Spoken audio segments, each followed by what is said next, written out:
Dear doctor TV మా పెదనాన్న వయసు 49 సంవత్సరాలు. బాగా బరువుగా ఉంటారు. నిద్రలో బాగా గురుకు పెడుతూ ఉంటారు. ఈ బరువుకి గురుకుకి ఏమైనా సంబంధం ఉంటుందా? ఇదేమైనా సమస్యనా తెలియజేయండి అని అడుగుతున్నారు. ఈ ప్రశ్నకు డాక్టర్ విజయమోహన్ గారు సమాధానం అందిస్తారు. మీ పెదనాన్న గారికి 49 ఇయర్స్ అన్నారు. ఆయన బాగా బరువుగా ఉంటారు.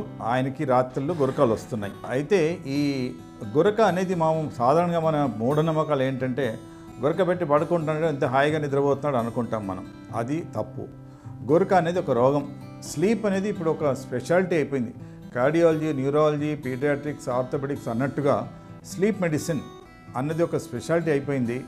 స్లీప్ స్పెషలిస్ట్ కూడా తయారవుతున్నారు. ఇప్పుడే ఇండియాలో తయారవుతున్నారు. ఫారిన్ కంట్రీస్లో అయితే ఇప్పటికే స్లీప్ మెడిసిన్ అనేది పెద్ద స్లీప్ ఇన్స్టిట్యూట్, అదొక పెద్ద సబ్జెక్టు. దాంట్లో స్పెషలైజేషన్, పోస్ట్ గ్రాడ్యుయేషన్ కూడా చేస్తున్నారు. కాబట్టి ఈ స్లీప్ అనేది మామూలు ఏదో మాకు నిద్ర అనేది ఒక ట్యాబ్లెట్ నిద్ర వచ్చింది అన్నది కాదు.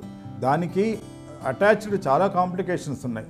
స్పెషల్లీ గురక పెట్టిన వాళ్ళకి ఒకసారి గురక ఎలా ఉంటుందంటే ఆ గురక్కి మధ్యలో ఊపిరి ఆగిపోతుంది. మీరు నోటీస్ చేస్తారో లేదో. ఓ few seconds, 2 seconds, 3 seconds, 5 seconds, 10 seconds, ఒక్కోసారి 15 సెకండ్స్ కూడా ఊపిరి ఆగిపోతుంది. మీరు నోటీస్ చేయండి. మీరు కావాలంటే వీడియో తీసి మాకు పంపించండి. అంటే ఈ గురక అనేది ఒక జబ్బు.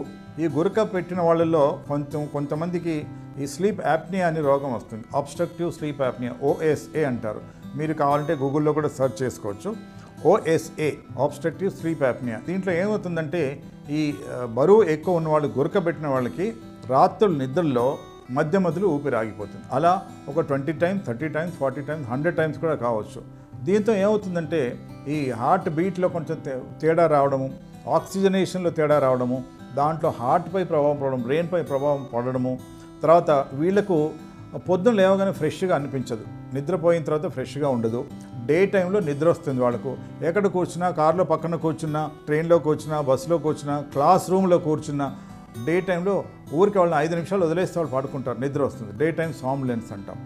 దీంతో మన లైఫ్ క్వాలిటీ చెడిపోతుంది. మనం కాన్సన్ట్రేట్ చేయలేము, చదవలేము, మన పని సరిగ్గా చేయలేము.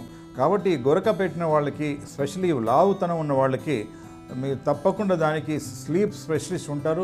స్లీప్ స్టడీస్ కూడా ఉంటాయి. ఒక చిన్న మెషిన్ పెట్టి రాత్రంతా ఆ స్లీప్ ఆర్కిటెక్చర్ని స్టడీ చేస్తారు. అంటే మీ స్లీప్ ప్యాటర్న్ ఎలా ఉంది, ఎన్నిసార్లు బ్రేక్ అవుతుంది, ఎన్నిసార్లు డిస్టర్బ్ అవుతుంది. స్లీప్ ఆర్కిటెక్చర్ బ్రేక్ అంటే బ్రోకెన్ స్లీప్ అంటారు దీన్ని. దాంతో మీ heart rate, BP, pulse rate, oxygen ఇవన్నీ ఎలా మారుతున్నాయి అన్నది తెలుసుకోవడానికి ఒక మిషన్ ఉంటుంది. దాన్ని పాలిసోమనోగ్రఫీ అంటారు. కామన్ వర్డ్స్లో స్లీప్ టెస్ట్ అంటారు. ఆ స్లీప్ టెస్ట్ చేయిస్తే ఎందుకు చేయించాలంటే ఇది ఫ్యూచర్లో రిస్క్. మీరు వినే ఉంటారు, ఆయన పాపం పడుకున్నారు, రాత్రులు నిద్రలో చనిపోయారని. ఇలాంటి సడన్ కార్డియాక్ డెత్ నైట్లో ఈ స్లీప్ డిస్టర్బెన్స్ వాళ్ళకి, ఈ గురక పెట్టే వాళ్ళకి చాలా ప్రమాదకరమైన కాంప్లికేషన్. కాబట్టి గురక ఏదో మామూలు గురకే అని వదిలేయొద్దు. గురకని ట్రీట్మెంట్ చేయించుకోవాలి. ఒక్కసారి అవసరం ఉంటే ఈ ఫ్యాట్, ఒబిసిటీ, లావుతనం ఉన్న వాళ్ళకి లోపల ఎయిర్వేలో కూడా ఫ్యాట్ వచ్చి అది గురకకి దారితీస్తుంది. అలాంటి వాళ్ళకి లోపల ముక్కు, గొంతు లోపల కూడా ఆపరేషన్ చేసి ఆ ఫ్యాట్ని తొలగించి ఈ గురకను తగ్గించే అవకాశాలు కూడా ఉంటాయి.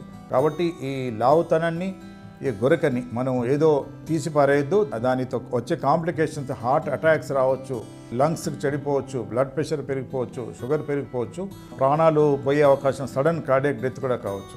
కాబట్టి మీ పెద్దనాన్న గారిని వెంటనే హాస్పిటల్ తీసుకెళ్ళి నేను చెప్పిన స్టడీస్, టెస్ట్స్ అన్నీ చేయించి, ఆయనకు ఫ్యూచర్ 49 ఇయర్స్ తక్కువ ఏజే కాబట్టి, ఇంకా 40-50 ఇయర్స్ ఉంది కాబట్టి దానికి తగిన టెస్ట్లు చేయించి దానికి తగిన ట్రీట్మెంట్ తీసుకోవాలండి తప్పకుండా.